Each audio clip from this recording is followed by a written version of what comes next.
I am Stan Audette. My wife Shauna and I have owned AAD Inspection Corporation in this valley for over 30 years now. So we do, I think I mentioned earlier, like 2,500 inspections a year right now. So that's actually quite a bit of your transactions we're involved in the conversation around stuff like that. So I think there were like 6,000 in the valley 2 years ago, maybe last year too, like transactions. Oh, yes. Yeah, so that's a third of them. Yeah. Nice job. Yeah. That's because you're trusted. Well, we're having fun.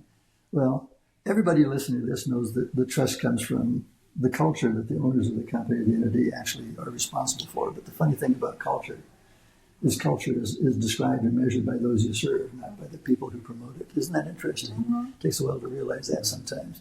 Yeah. Mm-hmm. That's when we talk about difficult people. Yeah. We run into difficult people now and then in real estate, don't we? Yeah. I know. We don't get to pick our clients, the agents do. So one thing I think all of us in the industry need to pride ourselves on is sometimes we hope that we as professionals in the real estate business would hopefully have more social skills than some of the people we serve. Yeah. So when we see people with all these emotional hooks that draw people in, like the lady in the seat, that she was looking for problems. Yeah. Because that's where her mind was.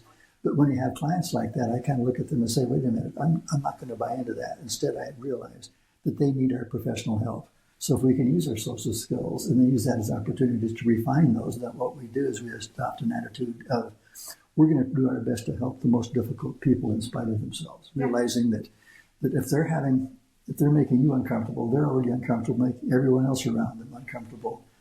Bless their hearts, they can't live any better than that, but they still need our professionalism. And the magic I found in that is when you adopt that attitude, then what you do for them as a servant is now a gift. Yep. It's not them stealing something from you. Yeah.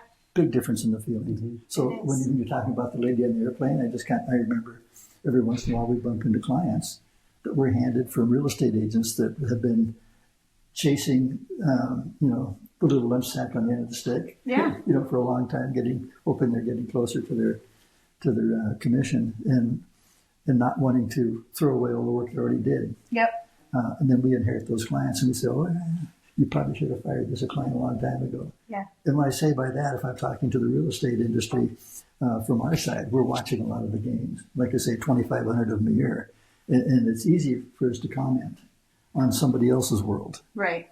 But we see agents spend sometimes so much time on a client just chasing what's on the end of that stick and almost getting further from it every step they take, not willing to let go. When I say fire the client, it's like, no, let them go. Yeah. Because the energy you're spending on them sometimes is taking away from the energy, that positive energy you have that you could have been giving to somebody else. So it's not a takeaway. It's not that you're failing that person. You're saying, this is not a good fit. Let me use my positive life energy someplace else so I can help more people. So that becomes a gift. It's not a selfish decision. So I would urge people to do that. Years ago, I used to sponsor a fellow by the name of Walter Sanford. He was kind of like a Brian Buffini of years ago. He's a little long in the tooth now. But I would watch him in a room of 500 people telling a story about how to fire a client. And he would start off by saying, does anybody in here ever wish they had fired a client and held on too long? And a few nods and a few hands go up. He says, is it all right if I tell you how to fire one of your clients very gracefully? Now they're on the edge of their chair just a little bit more. And so he says, here's what you do. When you realize in that position, you say, look, Mr. or Mrs. Client, we've come to know each other well enough that I'm realizing professionally I'm probably not the best fit to serve you. So this is a customer-centric statement, you see. What you're really saying is, I don't ever want to see you again, but you don't say that to them. Right. You say, I'm probably not the best fit, but I've been thinking about this, and I know someone who is a much better fit for you. And then you give them that name. And that name that you give them is your worst enemy. And then usually the room just explodes in hee-haws. He says, and once that happens, if your worst enemy is able to put the deal together, you're still sharing you're still getting part of the commission. Yeah. So I just thought that was a way to handle it. And now there have been a few times, I think probably no more than maybe 3 times in 30 years, that we've actually had to fire a client. The sad thing is, when we fire a client, we end up usually firing the agent at the same time because they're holding on so tight. But it's kind of like kicking them when they're down because they're already down for having dealt with this person so long, and then we just failed to help them to the finish line. Yeah. So that's a hard one. We have to think twice before doing that. So the philosophy we establish is when we're talking to agents is if you can rope them, we'll ride them. That's pretty good. Well, so it's good for me though as an agent to prep them for talking to you.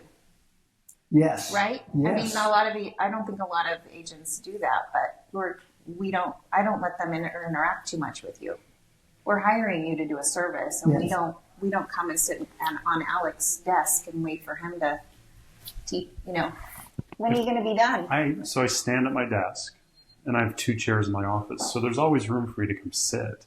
The only problem is all the private information probably shouldn't be seen. Yeah. So But you can wait in the lobby, and if you need something, I'll come up and ask you. You know, what's funny is you mentioned, the way that you fire a client. Well, hopefully those clients aren't watching and they hear how you do it. So when they hear I've got somebody better fit for you, that's a way of saying I don't want to work with you anymore. Mm-hmm. And then when you refer them to your worst enemy, hopefully the worst enemy is not watching this, knowing that now they know that you're the worst enemy. So hopefully the right audience is watching that. Yeah, that's the right way to do it. But yeah, we all have our special skills for the industry, right? I'm not doing all of the realtor, lending, inspection, whatever it is work. We all have those people that we can rely on to take a piece of the transaction. And that's where we all have to work together, right? Just to make sure that it does take a village to make buyers and sellers happy at the end of the day. And I've had inspectors ruin a deal on either side, right? Because they're too picky about something that isn't really worth, like it's not going to make a big difference. Well, absolutely. And I haven't had that experience with you, but I've had other inspectors that have had, like, really, like you just made this house look like they're going to have to spend $1 gazillion on it, and the paint's chipped, like it's a paint in the room kind of. I mean, that would like some things that are. It's good to note them, but not make it. Are there different categories that you would put those things in? Like here are green items, yellow items, red flag. Like are categorically, can you put that like, oh, the paint's chipping? I draw attention to it because I noticed it. I want to make sure you knew that I saw it, but really this shouldn't be a deal breaker. That's like, how his reports are. They're you can explain them better than I can, but we they try are to. set that way. I love this subject, and I've said this before many times that I've personally done more than 17,000 home inspections. And I have to say, I've never once ever yet met a buyer who didn't want to know everything they could about the house. Right. Agents, not so much. Well, no, we don't want to know anything. No. But the reason I'm saying that, because let's just kind of do a reality reset here. Agents, when they become professional and they're looking down the road to the finish line, for everybody's behalf, no matter how much information you put on the table, depending on the negotiations in the market, the agent already knows one step ahead is which of this myriad of information is actually going to become significant to your negotiation. So let's just focus on those. Yeah. Everything else becomes extraneous and in the way. Yeah.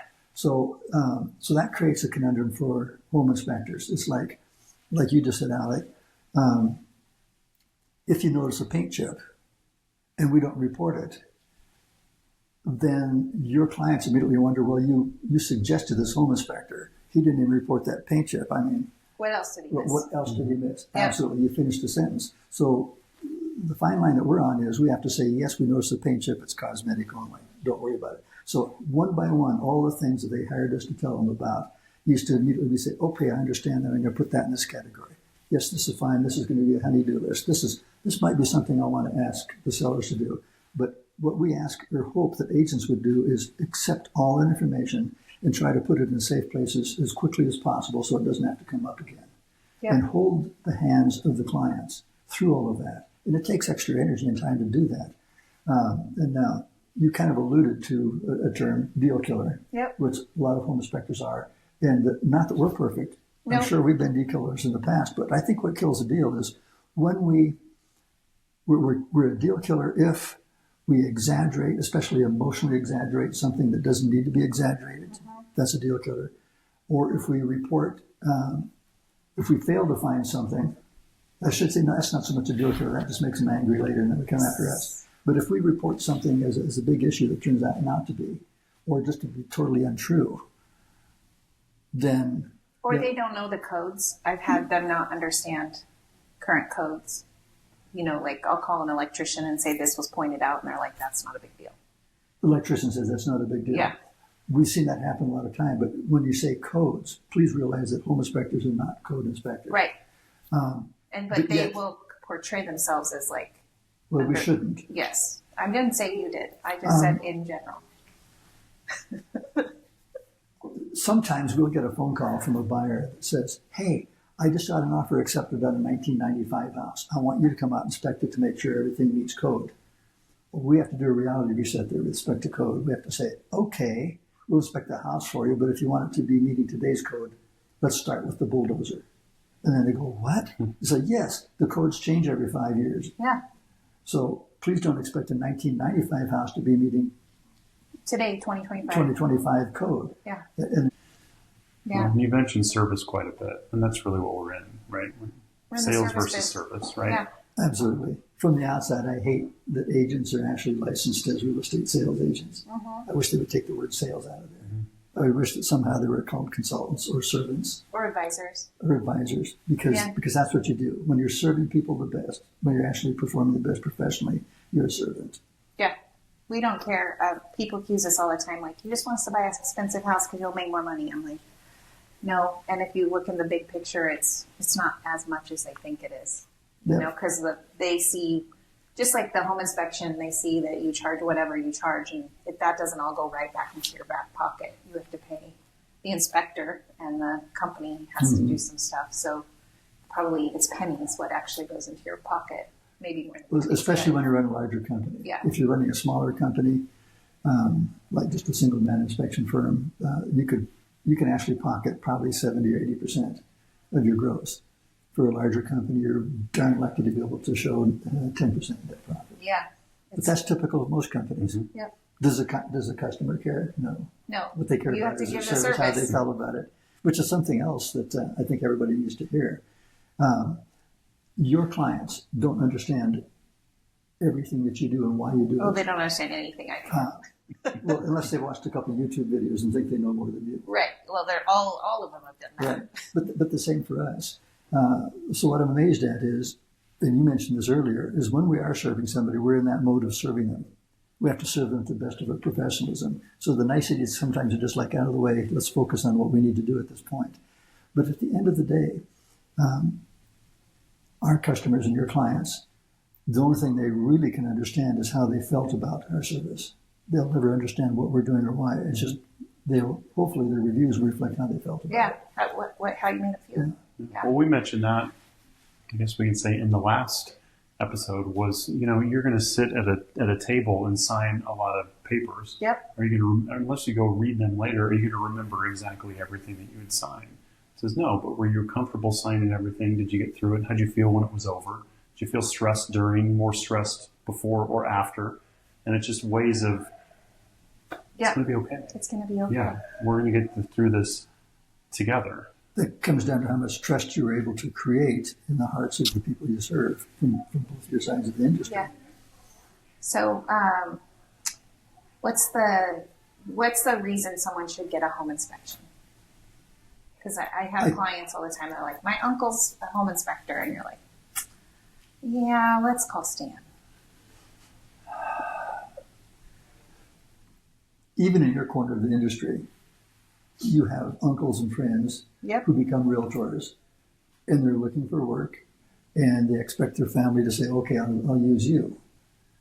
But the problem with that is the most difficult transactions to ever be involved in are for family members because of the high emotions and less forgiveness. Yep. So the first question I would have is, why would you want to do that?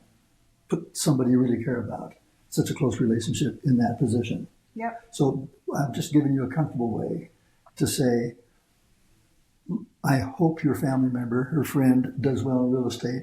We need to stay at arm's length for everybody's benefit. I hope that's a positive way of saying that. So when it comes to Uncle Harry maybe doing a home inspection, same thing. How would the buyer feel if Uncle Harry missed something that was really important that caused financial grief later? If you have a totally separate third party, there's no conflict in that. As home inspectors, if we miss something that causes a buyer grief, we get a phone call. Yep. And then we're expected to do something about it. Try that with Uncle Harry. Right.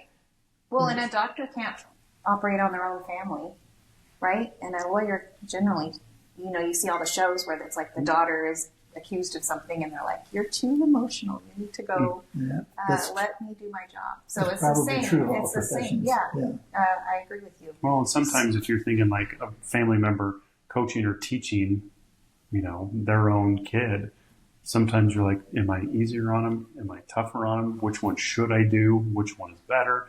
Is Uncle Harry going to be invited to dinner next Thanksgiving? Right? It's one of those things that can get in the way. So using the people that do this professionally in the right way, I think is the benefit. I always look at home in inspections as insurance, right? I'm hiring you to make sure my house is what I expected it to be. Because when buyers are looking at moving into a house, they've got their whole family, they're imagining their life in that house, and they want that house to hold them safely, enjoyably, without any big financial burden. So that's probably the first thing we do as home inspectors, is try to uncover enough information so that when they've made their purchase decisions, they finish their negotiations, they'll find themselves sitting at the dining room table 6 months from now still happy with their decisions. That's what we all hope, because if they're not, it's kind of too late. Yes, you can go back to sellers and say, well, you should have told me this or that, or you can go back to the home inspectors. But after the transaction's closed, about the only way to really force people to do whatever they feel is right is through attorneys. I am a forensic consultant. I work with attorneys on things like this. And I will tell you that when you have to do that, that's a 3-year process and a whole lot of money that somebody has to put on the table or end up paying if they lose. Yeah. So you don't want that. So maybe one reason to get back to your first question of why do you do a home inspection is to avoid that. Yeah. And sellers feel pretty trepidatious about the home inspection information, so do the listing agents. But a lot of us don't realize that the buyers also do, because they've made an emotional decision about that front door that they're going to be moving into. Yep. They already love the house. Now, when they order a home inspection at your suggestion, they're hoping that nothing negative comes back, because it kind of shoots down their intelligence and it starts to shoot down their dreams. Yep. Buyers, by the time they make it a purchase offer, don't want to hear anything unnecessarily negative about the house any more than the sellers. We have to remember that. But anyway, to try to finish answering your question, because my wife always accuses me going off on a tangent, never answering But it's your all questions. been very interesting, so I don't really care. But our viewers might want to know why they do. Yeah. Well, of course, to uncover surprises that might make you unhappy later, so you have a chance to address them now before you have to go to court. That's a benefit, by the way, not only to the buyers, but the sellers. So let's talk about a little bit more financial benefits to the buyers. I don't feel comfortable telling somebody on a guarantee that if you pay, say, $600-700 for a home inspection, that you will be able to negotiate for far more than that, which makes it free plus positive. Right. I can't guarantee that. Right. But guess what? That's almost always the case, every single time. Now, if you're a buyer, you're thinking, yes, I'm going to get a home inspection because I'm going to be making money. That's better than the gamble that you feel that you're making as you're driving to Reno, because there the house always wins. Yeah. Here, I will tell you that the buyer always wins on a home inspection, one way or another. They do. So now, if the seller's listening, it's like, well, wait a minute, where am I in this? Well, where the seller is in this is the buyer was kind enough to pay for the information that's going to keep you out of court later. Yep. So that's a benefit. If you're ever trying to explain the benefits of a home inspection that's uncomfortable to a seller. So I have 2 questions. One is, how do you feel about pre-inspections?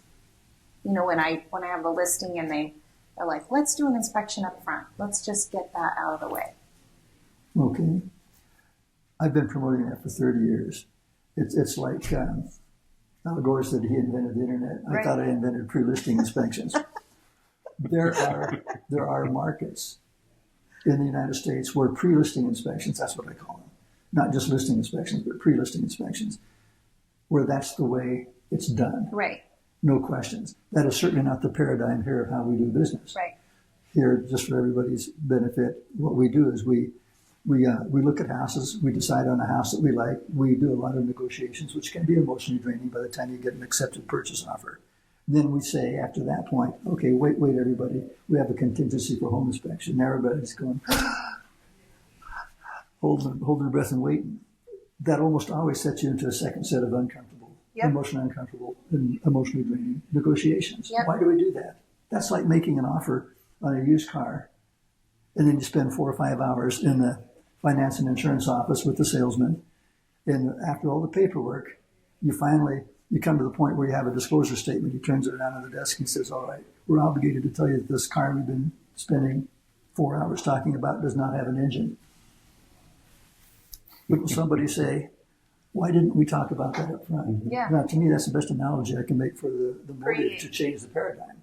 Let's do the pre-inspection. So the seller has a chance, first of all, to see everything about the house through the eyes preemptively that the approaching buyers are going to see with their home inspectors. And then decide what to do about it. If there's a deal killer, let's not let that first and best offer fall because of something you could have fixed. And then you look at the rest of the information in the report and say, you know what, if the agent and I both agree that these issues 80% of the buyers are going to want to address anyway, let's fix those. Because every time we fix one of those, we're putting money in the bank because we're fixing them at our terms. Roughly 20% of the cost is if we left them on the table to put the buyer in control of the conversation. So you're heading in the right direction. Now you purposely leave enough in the report to negotiate on. So to me, one of the real advantages, motives to do a pre-listing inspection is to reset the reality for the seller. Yep. And to hopefully just have one set of negotiations. Can you imagine if you're making a purchase and sale agreement and you've got all the information that you need for negotiations, you can either include as an addendum how you're going to adjust that sale, or you can write an inspection contingency notice that's called RE10 in the business. Right. At the same time, at the same table. Does that work on every transaction with every people? That's where the agents decide. You're all independent owners. But I'm saying there's benefit in that because it can cut 10 to 15 days off of the total transaction time. Yep. It can create a lot more confidence for approaching buyers when the seller's willing to disclose that much.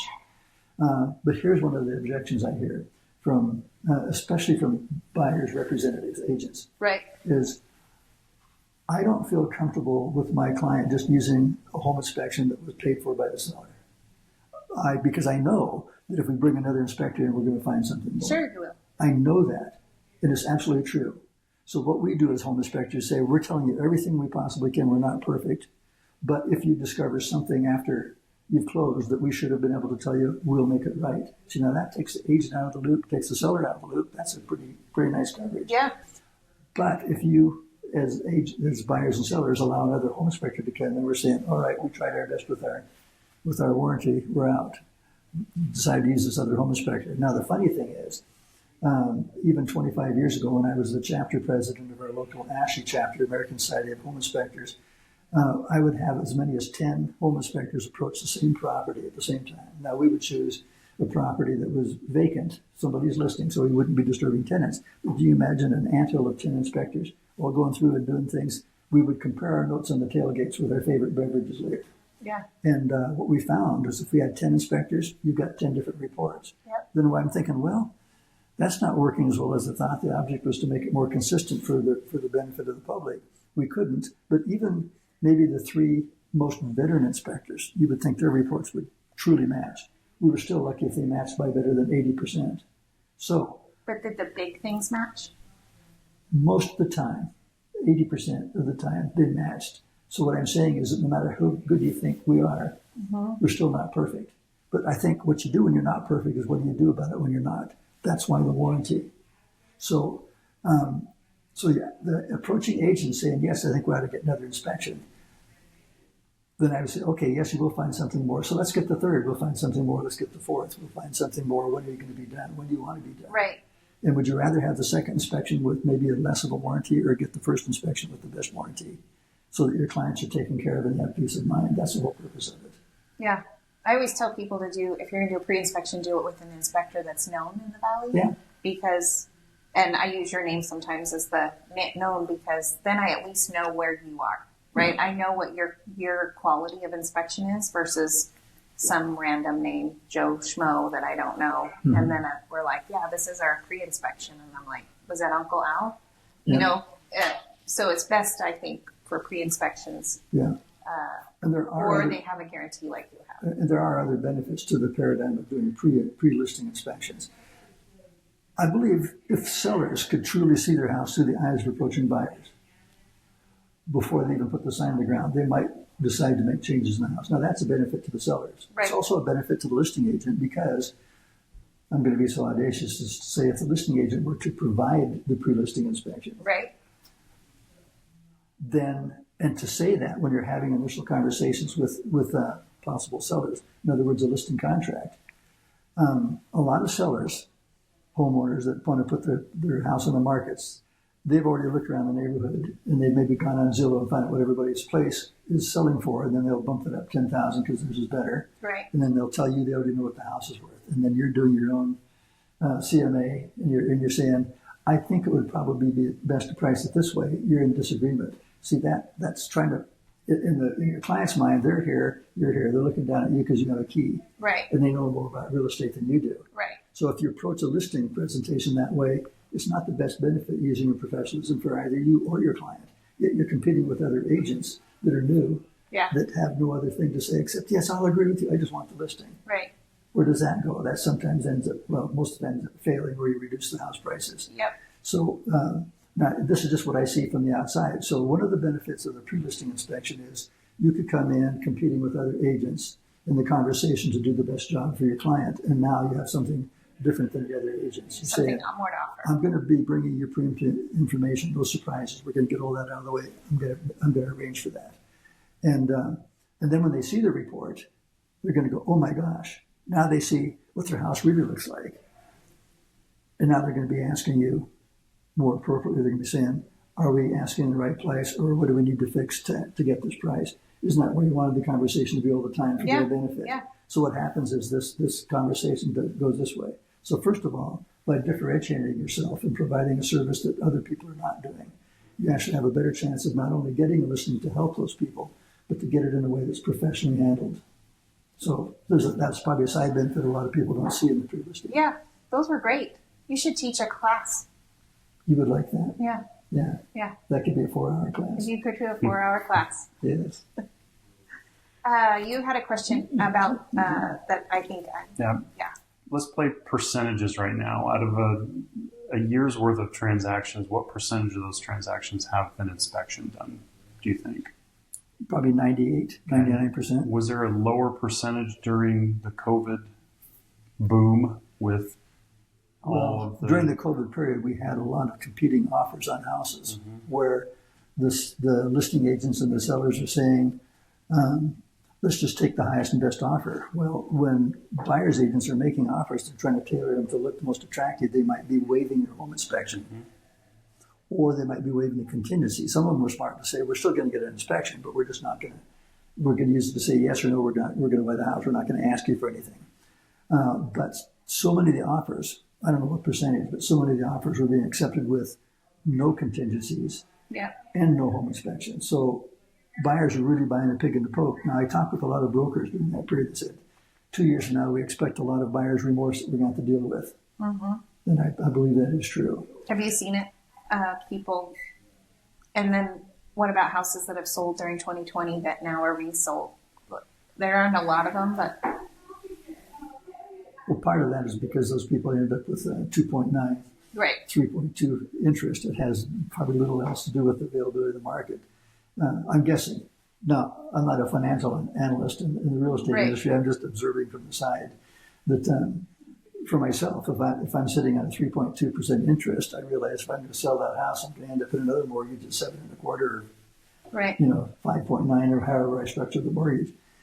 That's not nearly as attractive on my monthly cash flow. Yeah. So I think there's a real opportunity right now for people to stay in houses, enjoy their equity, and maybe get a HELOC or home improvement loan or something like that, so that even though they might be paying 8 or 9% on that, it's at least smaller. the bulk of their mortgage is at 3.2. Yeah. I don't know if I'm going in the right direction. No, this same conversation would be answered by every agent out there. Yeah.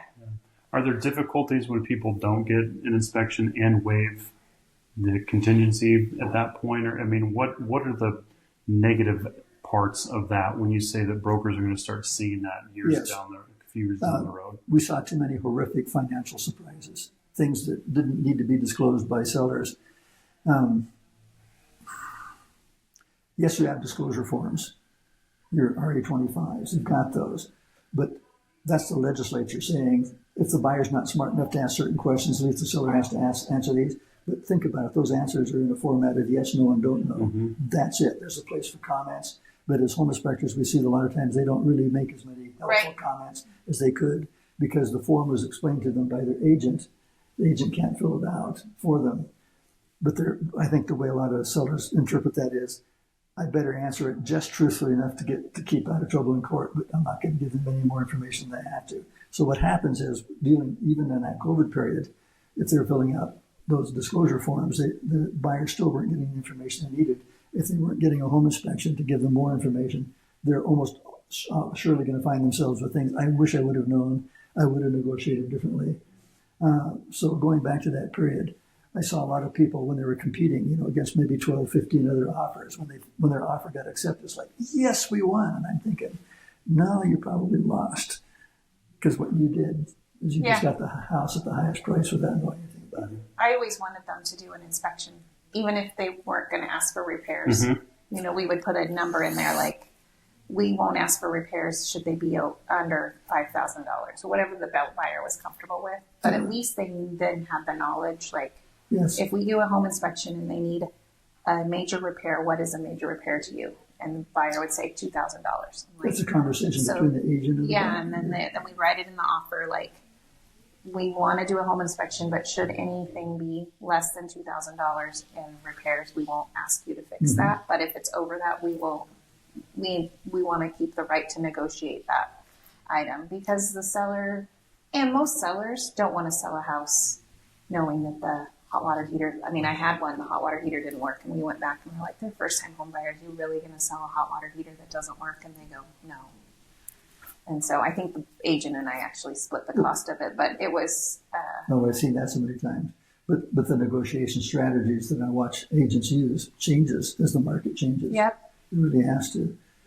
Now, during that really difficult period with all the competing offers, I was so surprised that, I won't mention her name, but a very prominent listing agent here in the Valley said, I will not entertain an offer on a house that does not have a home a home inspection. Just I'll entertain it, saying that they're totally waiving the home inspection contingency, but I want those people to know what they're buying. That's interesting, isn't it? Yeah. That a listing agent would say that. Yeah. That's a strong listing agent. It's the service part of the industry. It's the service part. Yeah. Making Looking sure. out, right. Our job as real estate agents is to protect the public. So not getting a home inspection to me is not protecting the public. Letting Uncle Bob do the home inspection is not protecting the public, right? And I had one buyer once, and I wish I would have had, to your point, that every home inspector finds different things. She was a very detailed person, so I wish we would have had 3 or 4 home inspectors for her. Her house was large enough that it would have warranted that, but it would have made her feel like everything got, because you do miss different personalities. I want to go back to something that we alluded to just at the first of the conversation. The personalities involved that we're serving are so important. We need to understand that personality type. Yep. So what I ask our phone answering people to do, and the agents, is somebody needs to ask questions about the hot buttons, the personality types of the buyers. What do they do? What experiences have they had in the past? Because if we know more about that before we start the inspection, then we can serve them better. Because if you got somebody that you already know is a scaredy cat, it's like, let's be really, really careful what we tell them. But if you got like an engineer, you can give an engineer all information, doesn't matter whether it's positive or negative, because the engineer's already made his decision. He hasn't admitted it. Well, in the language you use. So he'll line it up to support his decision. You're going to give them the same information. It's the language that Absolutely. how you write the report, like what words you use, and and how, if you're using bullets or flowery. Yes. Like. So I don't want to say we need to be chameleons, but we have to be able to be flexible in how we're having conversation with people. Right. As the conversation goes on, you realize what they need. Some people just want to have fun.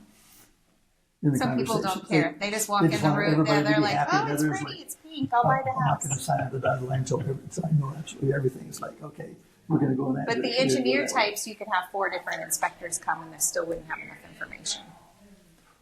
That's right. You know why that is? You want that to be explained by an engineer? Sure. This from a lot of introspection. I chose engineering because I was more comfortable, more successful with things than people, which meant I was really, probably still am, very socially inept in high school. Well, you're doing pretty well today. When I was choosing college, it was natural that I would choose engineering. Well, guess what? All the professors followed the same social path. They were equally high water pants, thin black tie nerds, just like me. So the thing is when we get into engineering class, you get into a class, and the professor asks a question. My hand goes up. I had the right answer, and then I got beat up by the fact that I had not considered everything under the sun first before I gave an answer, which meant that answer didn't count.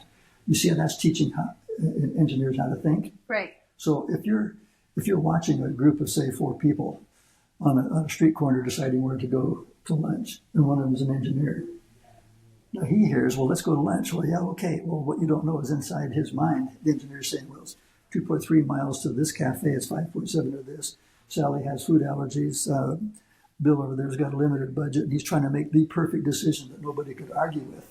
Okay, you don't understand that's what's going on in his mind. Right. And meanwhile, while he's doing his calculations, Bill says, well, let's go over to this cafe. Okay, now he's off the hook, and he goes with him. But the reason I point that out is if an engineer has to go through that much thought process to make a decision of where to go to lunch, think of how much additional thinking and justifying and calculating they have to do to make such an important decision as buying a house. Yeah. So what I'm going to confess to you is engineers pretend to not be swayed by emotions, but engineers make decisions emotionally like everybody else. They're just not going to get caught doing it. So the moral of that story is if agents or anybody's trying to serve an engineer, realize that's how their mind has to work.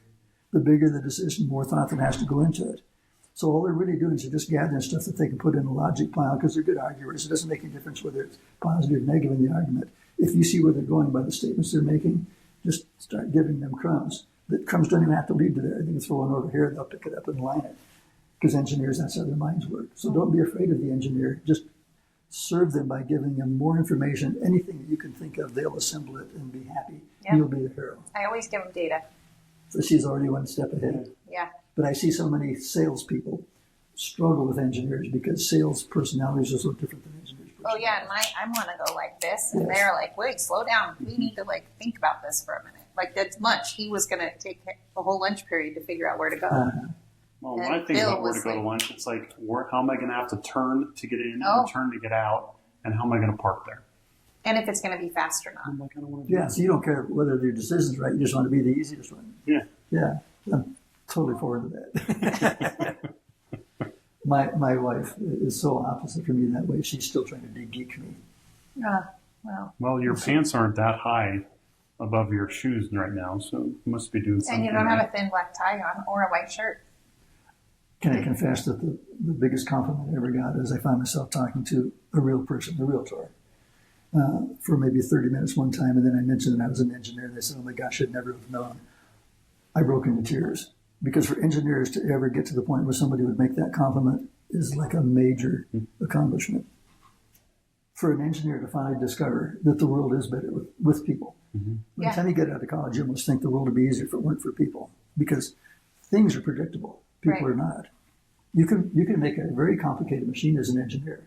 And every time you do that, the machine does exactly the same thing. You do that to a person, God knows what you're going to do. That Yeah. makes sense. So true. Engineers uncomfortable. Yeah. See, it would make you excited. Like, let's do that and see what happens. Yeah. They're either going to punch you or giggle. Right? Yeah. I but do it's that gonna with be my fun. husband You all the know, time. yeah. Let's punch. I'll tell my kids, I'm like, let's see how fast we can get Dad to blow up. That's a fun game. Yeah, it took like 1 second. That's our record. Ro just said one word, and Chris went. Things we have to learn to try to get to that point, like as closing agents. Don't you love the one that follows their dad's advice, read every word before you sign it, and argue with some of the Oh, clauses? it's wonderful because you sit here for an hour and a half and they're That's asking if they can change it before they sign it. Right. So what we do is, my wife and I, when we go to closings, we pull our pens out. We say, these are our lucky pens. We did this in 3 minutes last time. You ought to see the glow that was in the closing agent's face. Yeah. We just look at the balance statement, see if that's pretty much And right. move on. You know, you're taught two things when you go to law school. Either read every single word before you sign it, or know that if it's written by attorneys, you can't change it. So which mentality are you going to go with? You're going to sign it quick, knowing you can't change it, or you're going to try to change it before you sign it? Well, luckily, I just heard a statistic that only like 93% of the people, 93% of people don't read anything they sign.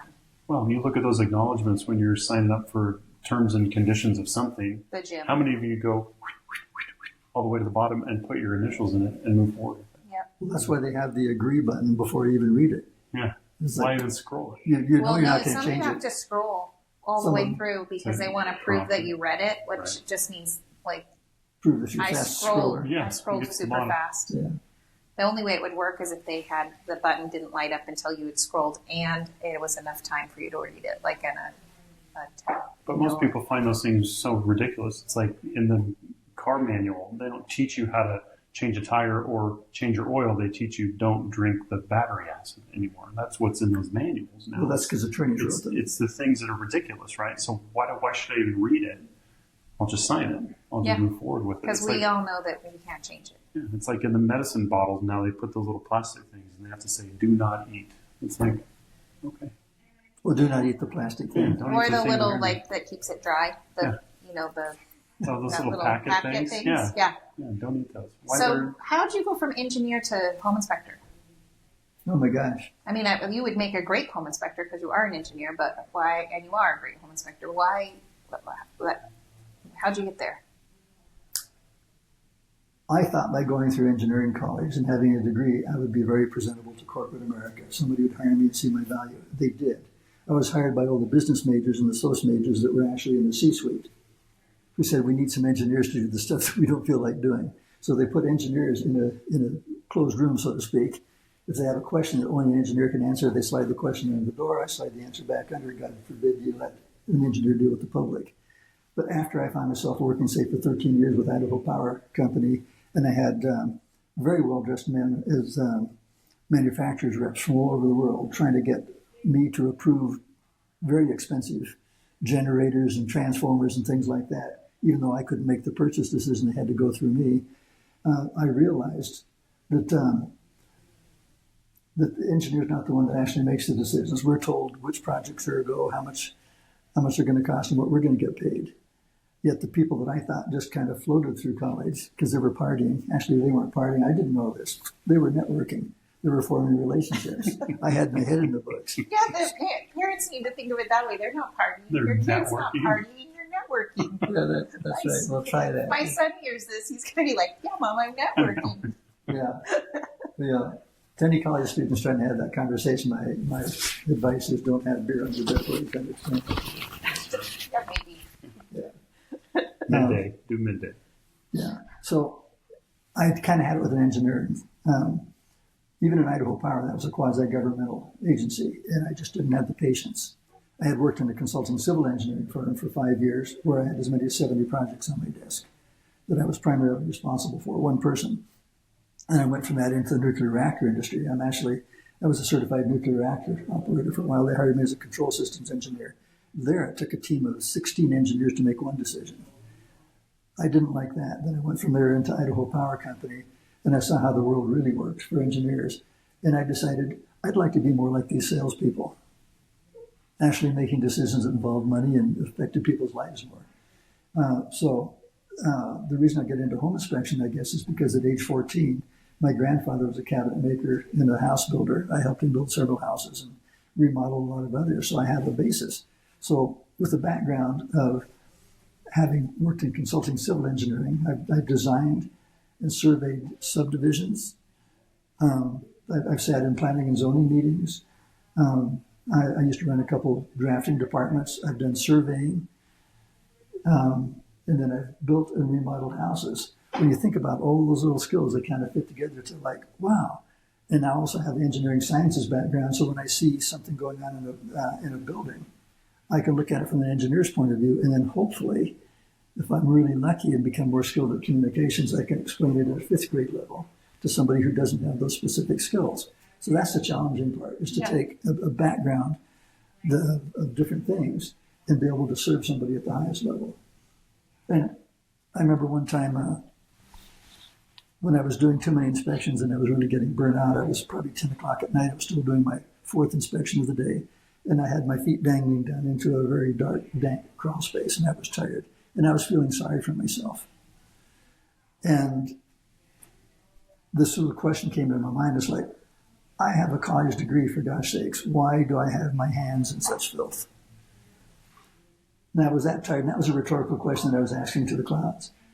I'll be darned if an answer from the clouds didn't come down. It said, proctologist. I go, wait a minute, where did that come from? So I went over what I was thinking. Why am I putting my hands in this filth? What do proctologists do? Okay. And then I thought, well, why did that word come out of the clouds? Well, a proctologist has more college education than I do, yet they choose to do that because they're serving people. And then my heart kind of went into maybe more of a spiritual background to realize even Jesus, I shouldn't say even, but Jesus taught that the highest level a man can rise to is to be in service to others. Then I started feeling awashed with just the blessings of realizing, wow, I've got the education to serve people. I've got the physical ability to get in the crawl space. I have the energy to do it. I should be happy with this. Just that one funny little instance sitting on the side of a crawl space opening changed my life.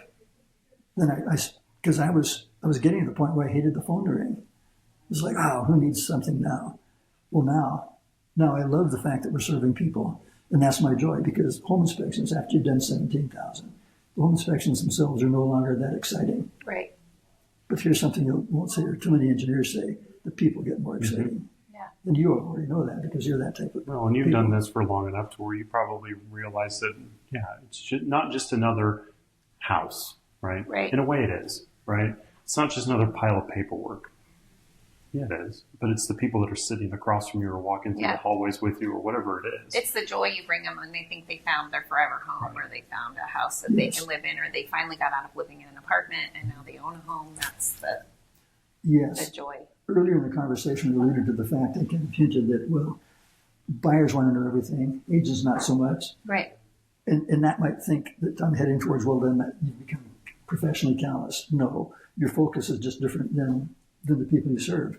And I've had a number of agents say, yes, we need to be reminded every once in a while to do a buy or sell transaction ourselves, so that puts us back in the seat of our clients, so we can remember continuously how our clients feel, which helps you focus on acknowledging their needs and their feelings. Yeah. Otherwise, you become so professional that you're distant from that. Mm-hmm. Yeah, it's amazing. And if you ask them, I'm not stressed at all because I know how the transaction is going to unfold. And they're like, but the inspection and we're fighting over this, and it's still like the day before closing, and they're still fussing about this one thing. And I'm like, it's going to happen. Like, it's fine. But they don't see that. But I do. But they're in that. I don't know how to solve that problem. I mean, I'm calm. Well, see, and I understand. That really answers the question, why you? Yeah. Why would they choose you against all the other possibilities I have out there to serve them in that? They could have chosen Zillow. They could have chosen YouTube videos. They could have done it themselves. They could go get a real estate license so they don't have to pay somebody's commission. Right. I mean, we see all of that. Right. But once you've got your license and you start really becoming more professional because you never stop learning, right, your level of what you can provide to a client is so high they don't realize. No, they have no idea. Yeah. Yeah. Well, if you use the analogy, of the duck on the water, right? And then what's underneath the water to keep that duck? It's the feet moving back and forth really, really fast. They don't want to see that. They just want to see this. And you're representing them. You're helping out with them. We're going through a closing with them. That's really what they want. If we're freaking out, what are they going to do? I just They're had going to jump on board, right? I had a girl They're in going to worry even more. a class this week, and she's been in the business 4 weeks. And she goes, how come real estate agents don't tell us how hard this job is? And she's only been in it for 4 weeks, but she thought she was getting into something easy. Well, real estate agents would tell them. It's really schools that don't tell them. Yeah. Maybe. Yeah. Well, I do. When I'm teaching is pre pretty easy, license, right? I got one kid to drop out because he was like, this is a hard job. I don't think I can handle it. I don't think the guy that hired me to teach was very happy. There's a lot more that goes into it. How hard is it to put a sign in a yard, right? Open a door. That's all you right. do. Isn't that all you do? Yes. No. That's what all we see, right? There's a lot more that goes into it from everybody's perspective.